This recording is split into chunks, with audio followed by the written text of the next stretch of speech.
Shalom, all praises, glory, and honor unto Yahweh, Ba'ashem, Yahushai, Ba'ashem, Rakah HaKodash. Double honors unto the apostles and the bishops and the elders of Great Millstone that rule well through the scriptures. Peace to the 144,000 and the rest of the hopeful elect. I am the brother Chaya from GMS Indianapolis, branch of Indiana. The original Gary Camp is GMS It Will Not Tarry 2. And the title of this lesson will be called Time for Judgment. First scripture, Revelation 11 and 18. It says, the nations were angry. Let's look up some words. Right? Nations. Ethnos. Multitude of individuals of the same nature. Right? So contextually, you know, the different nations, all right? Different countries or whatever. The nations were, it says enraged here. Let me get the regular KJV and see what that say.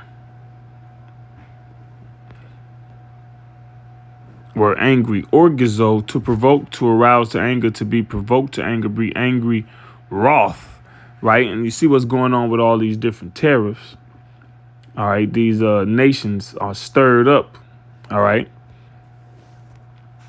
these various different countries, they're stirred up through various different things. But the newest thing on the table is these different tariffs sanctioned by Babylon the Great, aka America. So anyway, and the nations were angry, and thy wrath is come, and the time of the dead that they should be judged. So it's time for the wrath of the Lord to be revealed, basically.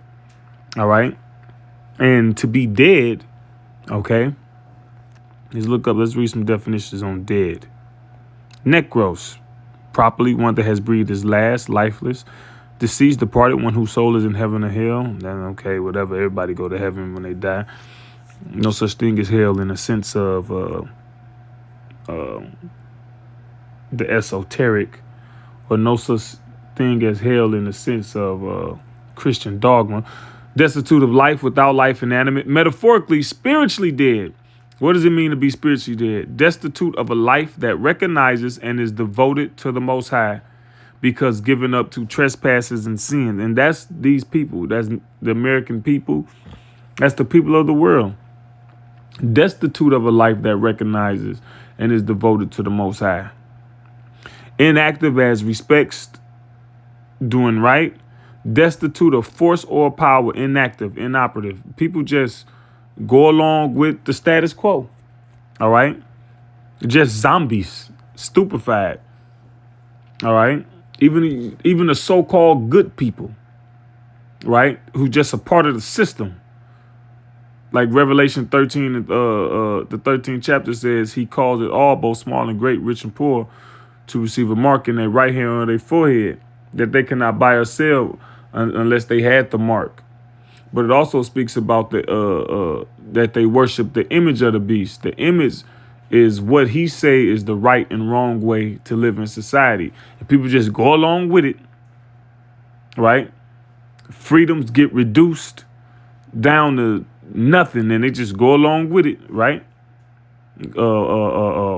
Following a multitude to do evil. Scripture says, follow not a multitude to do evil. But they shape society to where if you don't follow it, then you will miss out on certain things. Like the C-19 that happened 5-ish years ago. See how they was trying to shape society, what you had access to, right?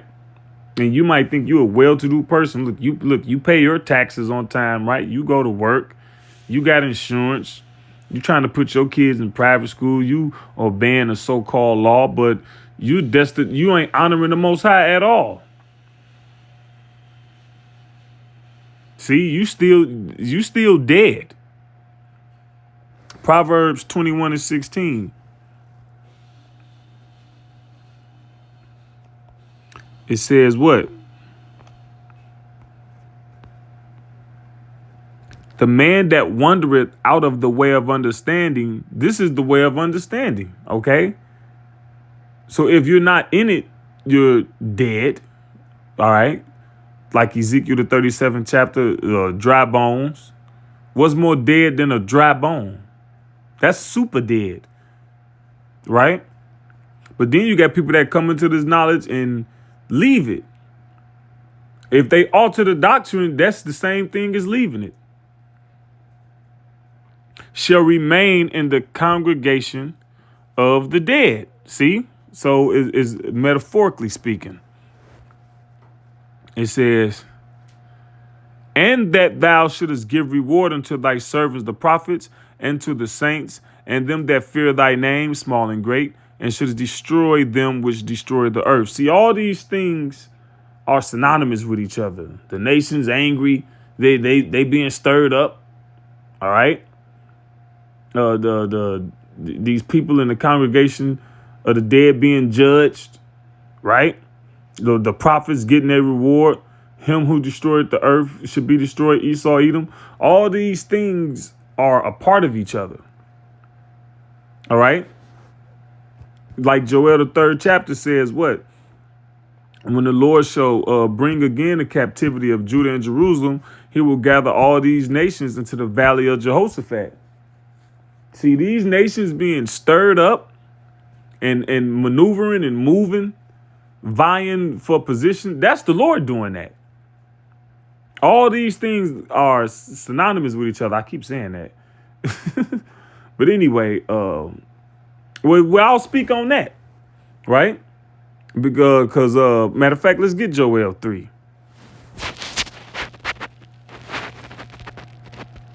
Let's get Joel 3, right? It says, for behold, in those days and in that time, when I shall bring again the captivity of Judah and Jerusalem. Bring again basically mean turn around. Bring is shawab, I think, which means to turn. All right. So basically we're in captivity now. He's going to take us out of captivity. In fact, let me do this. Let me look it up. Joel 3 and 1. Let's look up bring again. Right? Shawab means to return, turn back. Okay? It says, when I shall bring again the captivity of Judah and Jerusalem, I will also gather all nations. See, the Lord gathering them. See, they're not doing it. Right? And will bring them down into the valley of Jehoshaphat, Yehoshaphat, it says, and will plead with them there for my people and for my heritage Israel. Now let's look up plead. All right. Plead, Shaphat. Judge, govern, vindicate, punish. Right. So to execute judgments. D. At theophanic advent for final judgment. See, this is the final judgment. There's been multiple judgments. Right. The Egyptians got a judgment. The Babylonians, Sodom and Gomorrah, the whole world with the flood. Well, this is the final judgment, man. It says, whom they have scattered among the nations and parted my land. All right. So the final captivity was officiated by who? Esau, Edom. All right. And our land parted, right? The main two nations are who? The so-called Palestinians and the so-called Israelis. It don't belong to neither one of you. All right. Now, playing devil's advocate, right? For the sake of conversation, you look at the situation and then it's like, okay, well, one people is more right and the other people is more wrong, right? Depending on how they got the land and who was there first, blah, blah, blah. But so what? It don't belong to either one of you. So boo-hoo to what's happening over there to them people, right?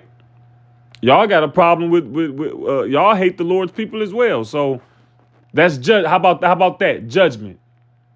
Time for judgment. How about that? Right? So this is let me go to Isaiah 10.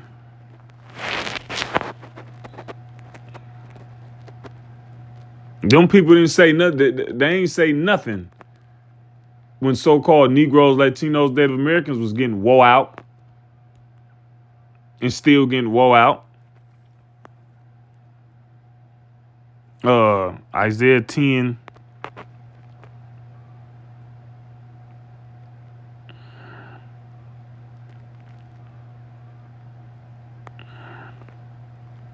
Let me see. Isaiah 10 and 20. And it shall come to pass in that day that the remnant of Israel and such as are escaped of the house of Jacob shall no more again stay upon him that smote them. See, we don't rely on the beast system, right? See, Esau, Edom, he smite our people. And our people relies on his rulership to feed themselves. Now, do we work? Yes. Do we use the system? The scripture says use the world, but don't abuse the world. But there's going to come a time where to operate in this system, you're going to have to take the MOT to the B. And it's as simple as that. See, everything now is, he's, like it says, and he calls it all. Calls it mean he formed, fashion. So he creates these situations where it'll inconvenience you to not go with the program he's setting in place. So you basically go with it until going with it defies what the Most High told you to do, like the C-19. You ain't supposed to be getting things inserted inside of you. All right. Them JWs, Jehovah's Witnesses, they was right about that. The Lord said he created healing medicines out of the earth. He that is wise will not abhor them. You see the result of the people that got it? Not everybody dying from heart attacks. People used to didn't have to worry about a heart attack until after 45. Now you got all these people under 45 heart attacks, children, teens, adolescents, cardiac arrest and arrhythmia and all of that stuff, irregular heartbeats. And that's just a few things. See, you reap what you sow. All right. It says, but shall stay upon Yahweh B'Shem Yahushai, the Holy One of Israel, in truth. So stay means trust in truth. OK, not in the false doctrines, not in the comfortable doctrines either. You know what? Them false doctrines, they be comfortable. Right. It satisfies the flesh. It appeals to what you already believe in or what you already comfortable in believing in. It don't stir you up. And one thing the Lord do is like he said, my ways are not your ways and my thoughts are not your thoughts. All right. That's how you know something ain't in truth. The Lord said what? Woe to thee when men shall speak. Well, matter of fact, let me grab that. You want to know if something is the truth? The truth. This is how you know something is the truth. If the majority of the people is against it. If the majority of people are against it, then, that's a sign. All right. The scripture said that. Yahushua said that. In this regard, not every single thing, but in this regard, Luke 6 and 26. Matter of fact, I'm going to start at 20.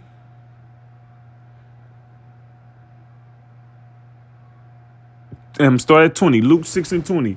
And he lifted up his eyes on his disciples and said, blessed be ye poor, for yours is the kingdom of heaven. See? Blessed are ye that hunger now, for ye shall be filled. Blessed are ye that weep now, for ye shall laugh. Blessed are ye when men shall hate you, and when they shall separate you from their company, and shall reproach you, and cast out your name as evil, for the Son of Man's sake. See? See, they think they're doing the right thing because they're in the majority. Rejoice ye in that day and leap for joy. For behold, your reward is great in heaven. For in the like manner did their fathers unto the prophets. Yeah, the prophets were in the minority in comparison to the people. That's what their ancestors did to the prophets. The prophets, to quote the apostle, and he quoting one of them old school directors. The prophet is God's man. See? The Most High go with the minority. But woe unto you that are rich, for ye have received your consolation. Right? So you got what you wanted. Woe unto you that are full, for ye shall hunger. Woe unto you that laugh, for ye shall mourn and weep. Woe unto you when all men shall speak well of you, for so did their fathers to the false prophets. Yeah, because the false prophets appealed to their flesh, appealed to what they was already comfortable with and believing. All right? I'm going to grab this scripture right here too. Isaiah 66.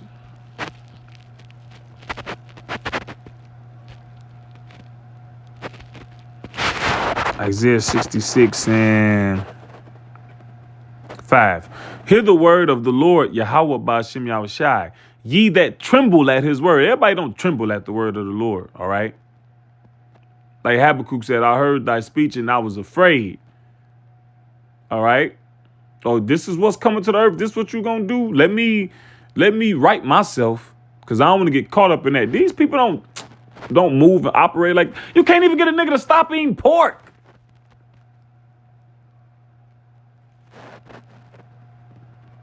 It says, your brethren that hated you, that cast you out for my name's sake, said, let Yahweh Ba'ashem Yahushai be glorified.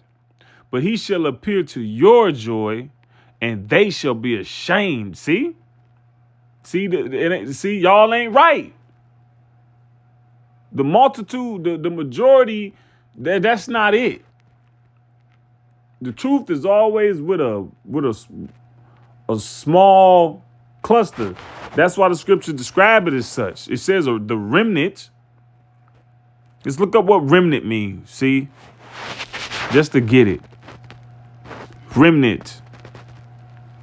Sha'ar, the rest, the residue, the remnant, the remainder. You ever did long division, right?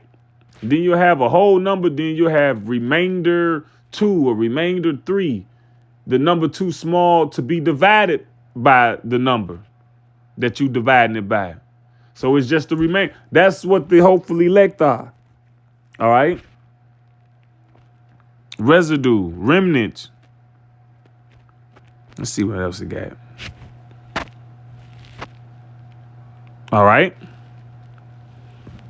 It says the remnant shall return, even the remnant of Jacob, unto the mighty God. For though thy people Israel be as the sand of the sea, yet a remnant of them shall return. All right. Only a small number. Even though Israelites are innumerable, the sand of the sea is innumerable. Even though we everywhere scattered, we look like other nations, speckled birds, a cake unturned, right? Only a small portion of that is going to return to the Most High. It says the consumption decree shall overflow with righteousness. Look, it says the consumption, right? Kileon, completion, destruction, annihilation. See, let's read that. Let's read that in some other versions real quick. All right. Just that last little part. NLT, it says, the Lord has rightly decided to destroy his people. See? The scripture says, all them that hate me love death. So you hate the Lord, you fighting against the Lord. Well, hey, you bringing death upon yourself. right? When you read, what's that, Second Ezra, the first chapter, it says what? You have not, as it was, forsaken me, but you have forsaken your own selves. All right? Because ultimately you're gonna end up taking the mark of the beast. And that is like the most supreme way you can defy Yahweh Ba'ashem Yahushai. You people are already defying them. All right? You're not even sorry. See, no one's perfect, but you got to fight to be right. And when, we go off and we try to not go off. Like the scripture in Second Ezra says, let not your iniquities weigh you down, and let not your sin weigh you down, and let not your iniquities lift up themselves. All right? That's the balance to fighting to be perfect and still going off sometimes. But these people, they can care less. Like Boosie said a while ago, if he can't eat no pork, then basically F God. Nigga, what? And he looked like his liver gone. His face looked terrible. Like you can see all type of health problems, all type of mismanaged organs. It show all in his face. See another LSB. A destructive end is decreed, overflowing with righteousness. Because the Lord he was right to destroy Sodom and Gomorrah. He was right to flood the earth. The scripture says what? The Lord is righteous in all his ways. He right. A destruction is determined, overflowing with righteousness. But a remnant gonna be saved. All right. Finish the verse. It says, for the Lord power of hosts shall make a consumption. Oh, verse 22. For though thy people Israel be as the sand of the sea, yet a remnant of them shall return. The consumption decreed shall overflow with righteousness. For the Lord power of hosts shall make a consumption, even determined in the midst of all the land. Therefore, thus saith the Lord power of hosts, O my people that dwelleth in Zion, be not afraid of the Assyrian. The modern day Assyrian is Esau, Edom. All right. He's in that stead now. When you read some of these scriptures, he shall smite thee with a rod and shall lift up his staff against thee after the manner of Egypt. And this was after the manner of Egypt. All right. A lot of symbology with America and Egypt too.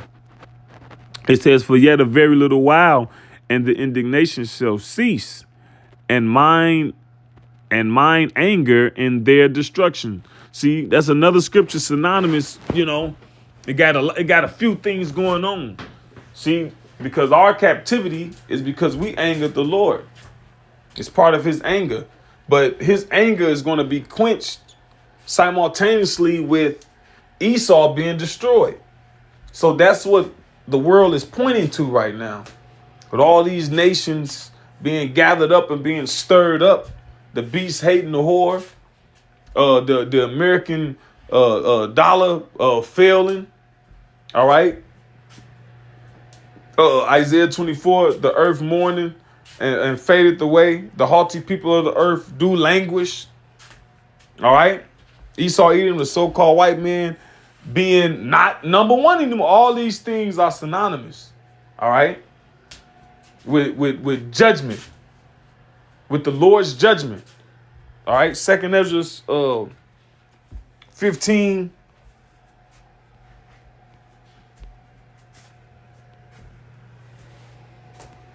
And 1, behold, speak thou in the ears of my people the words of prophecy, which I will put in thy mouth, said the Lord, and cause them to be written in paper, for they are faithful and true. That's why things are written down, because they are witness, right?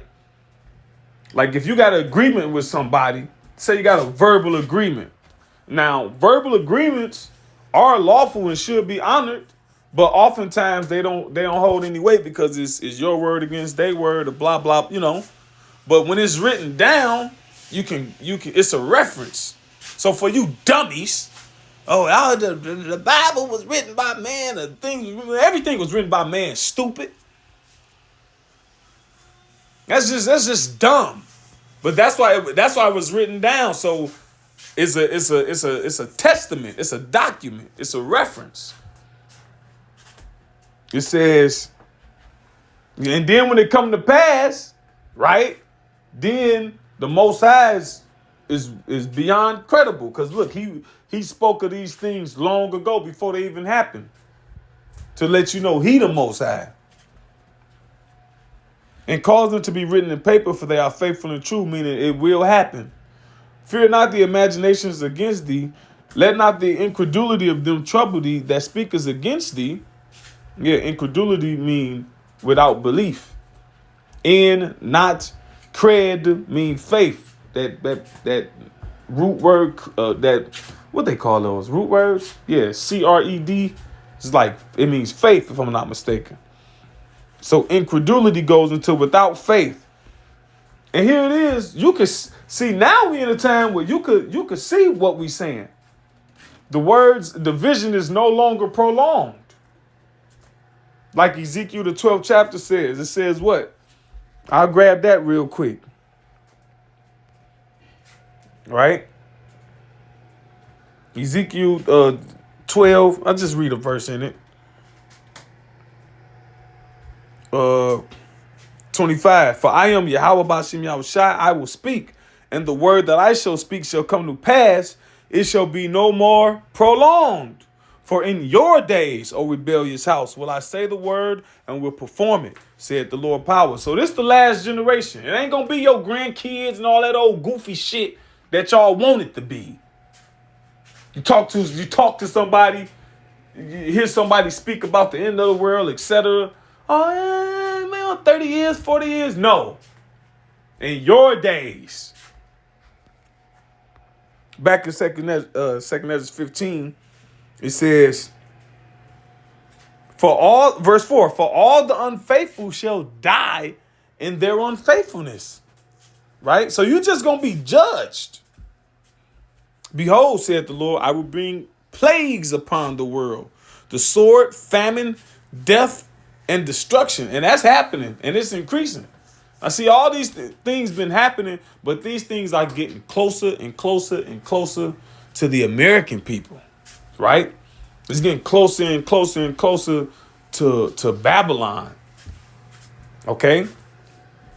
That's what's giving the word more and more force. That these things are coming upon Babylon. Right? Because what did it say in Isaiah? Right? Hold on.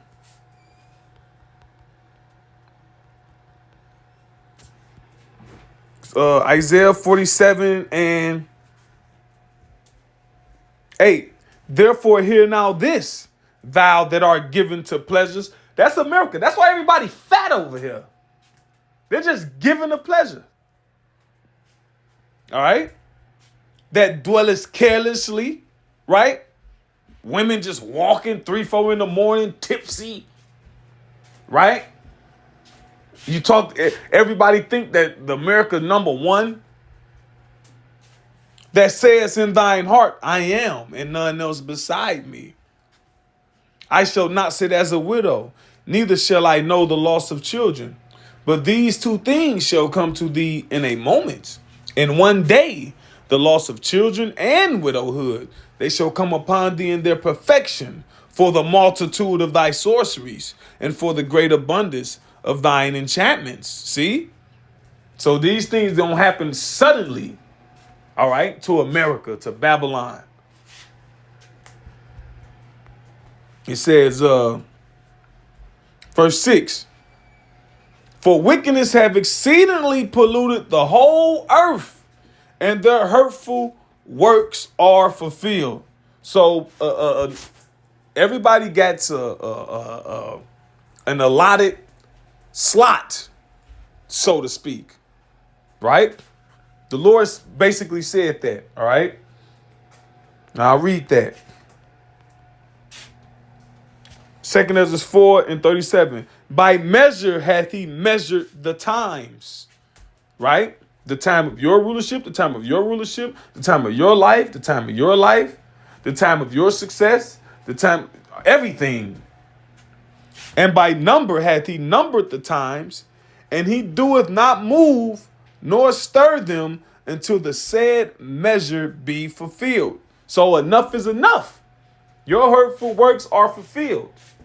So now it's time for what? For every action, there's an opposite and equal opposite and equal reaction. Now it's time for that opposite and equal reaction, right? To balance out the equation. The Lord is about balance. All right. He hasn't sanctioned wickedness to rule on the earth. All right. Wickedness got a appointed time, and then something got to happen. Back in 2 Ezra 15. And some got to balance that wickedness out. Like, what does it say in 2 Ezra? It says, if these things, what is it? I think it's like 7 chapters. I'll grab it real quick. Let me see.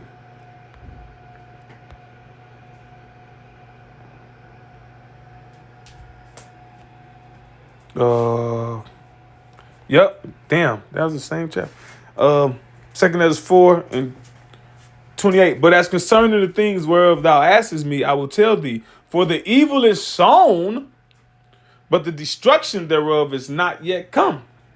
If therefore that which is sown be not turned upside down, and if the place where the evil is sown pass not away, then cannot it come that is sown with good. Right. So here it is. It's been enough evil. All right. Evil has fulfilled its portion. Now it's time for the destruction of the evil. And then the good follows. All right.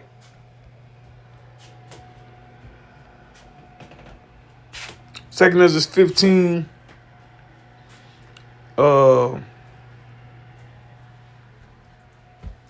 7. Therefore, saith the Lord, I will hold my tongue no more as touching their wickedness, which they profanely commit. Neither will I suffer them in those things in which they wickedly exercise themselves. So the Lord using his men to speak on it, all right, to expose it, to talk about it, and you're getting punished for doing it. When you don't suffer something, that means you don't allow it. All right, so he's not gonna just allow you, all right, to continue. Now people getting judged for shit now. All right. It says, behold, the innocent and righteous blood cried unto me, and the souls of the just complain continually. And therefore, said the Lord, I will surely avenge them and receive unto me all the innocent blood from among them. Right. So the like the scripture said, vengeance is mine, said the Lord, I will repay. So the Lord gonna avenge his elect. All right. Don't it say that in the scripture? Avenge mine elect. Luke 18:7. And shall not the Most High avenge his own elect, which cried day and night unto him, though he bear long with them? Why they crying day and night, all right, for the abominations committed in the midst thereof, asking the Lord how long, right? And the Lord just bearing with them, right? Because what? Everything got a measure that got to be fulfilled, all right? And the Lord knows, the Most High Yahweh, he knows that measure, all right? What Yahweh Shai say? Only my Father in heaven, only him will know. Only him, pardon me, him alone know that day and that hour, all right? When he sent him back. But the clues, all right, the scripture says what? Measure the time diligently, and when thou see part of the signs pass, then shall you know it is when the Most High shall visit the earth. 2 Ezra the 9th chapter says that. So you measure the times by seeing what the prophecy say that's going to lead up to the return of Yahweh Shai. And this is what the prophecy say. That what you see right now before you on the world stage, All right, because when you the prophets were economists, man. When you read the scriptures, the prophets were economists. They knew what the different countries was doing. You read Isaiah, and Egypt over here doing this, Syria over here doing this, Babylon. They was economists, so to speak, man.